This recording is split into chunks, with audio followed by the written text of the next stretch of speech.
नमस्कार दोस्तों, आज के मैं इस वीडियो में आपके साथ बात करने जा रहा हूँ ग्रेजुइटी क्या है। कई लोगों ने सुना होगा ग्रेजुइटी मिलती है सैलरी की। आप जो कंपोनेंट देखते हैं उसमें भी ग्रेजुइटी का एक वर्ड आपको दिखता है। कई लोगों को समझ नहीं आता ग्रेजुइटी है क्या आखिर और कब मिलती है, किसको मिलती है, कौन इसके लिए एलिजिबल है। तो आज के इस वीडियो में मैं आपके साथ इसी विषय में सारी बातें करूँगा। आइए हम ग्रेजुइटी को समझते हैं। बहुत ही सिंपल वर्ड में समझाऊंगा, एग्जाम्पल के थ्रू समझाऊंगा ग्रेजुइटी क्या है। तो ग्रेजुइटी दोस्तों एक रिटायरमेंट बेनिफिट होता है।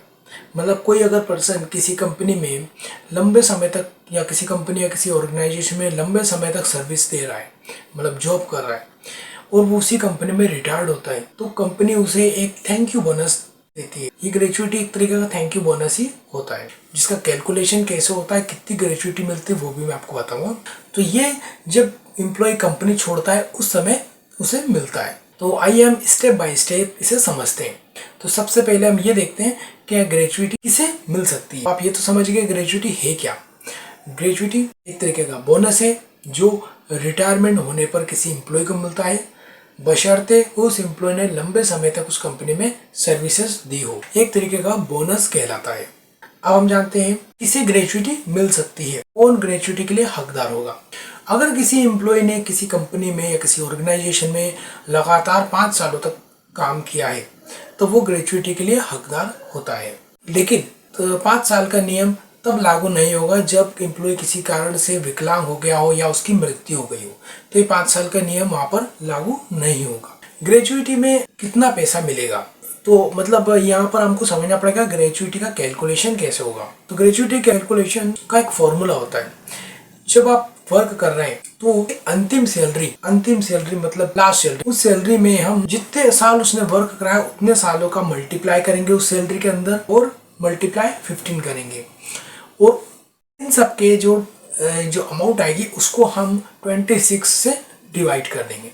तो अंतिम सैलरी में क्या क्या शामिल होगा, सैलरी मतलब बेसिक सैलरी प्लस महंगाई भत्ता मतलब डियरनेस अलाउंस। जैसे हम इसे एग्जांपल के थ्रू समझते हैं। अगर आपकी अंतिम सैलरी 30,000 थी और आपने 10 साल काम किया तो 30,000 मल्टीप्लाई 10 मल्टीप्लाई 15 और इसे हम डिवाइड करेंगे 26 से, तो यहाँ आपकी ग्रेजुइटी निकल के आई है 1,73,000।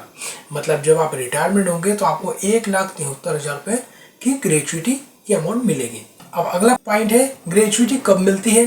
तो जैसे मैंने आपको बताया रिटायरमेंट के बाद मिलती है, लेकिन रिटायरमेंट के बाद भी कितने समय के अंदर मिलेगी। तो यहाँ ग्रेजुइटी आपको रिटायरमेंट की तारीख से 30 दिन के अंदर मिल जाती है, मिल जाना चाहिए। अगर कंपनी डिले करती है, 30 दिन का समय लैप्स हो गया और कंपनी ने अभी तक ग्रेजुइटी आपकी नहीं दी, तो कंपनी को उस पर ब्याज भी देना पड़ेगा। अब आपके मन में ये भी आता होगा क्या ग्रेजुइटी की इनकम टैक्सेबल होती है या उस पर टैक्स देना पड़ता है। तो अगर आपकी कंपनी सरकारी है, मतलब गवर्नमेंट, अगर आप गवर्नमेंट एम्प्लॉय हैं तो आपकी जितनी भी ग्रेजुइटी की अमाउंट मिलेगी वो पूरी की पूरी टैक्स फ्री होती है। और अगर आपकी कंपनी प्राइवेट है, मतलब आप प्राइवेट एम्प्लॉय रहे हैं, तो 20 लाख तक की ग्रेजुइटी पर आपको कोई टैक्स नहीं देना है। 20 लाख से ऊपर ये जो भी ग्रेजुइटी की अमाउंट होगी वो टैक्सेबल अमाउंट होगी। अगर कोई कंपनी आपको 5 साल पीरियड के बाद भी आपको ग्रेजुइटी नहीं दे तो आप क्या कर सकते हैं, तो आपको ईपीएफओ डिपार्टमेंट में इसकी आप कंप्लेंट या शिकायत दर्ज करवा सकते हैं। लास्ट पॉइंट है हमारा ग्रेजुइटी के लिए हम अप्लाई कैसे करें। हम रिटायर्ड हो चुके हैं, अब हमको ग्रेजुइटी के लिए अप्लाई करना है, तो हम उसके लिए अप्लाई कैसे करें। तो एक रिटायरमेंट का फॉर्म होता है, इस फॉर्म को आप फिल करके आपके एचआर डिपार्टमेंट को सबमिट करेंगे। 30 दिन के अंदर कंपनी आपको पैसा देगी।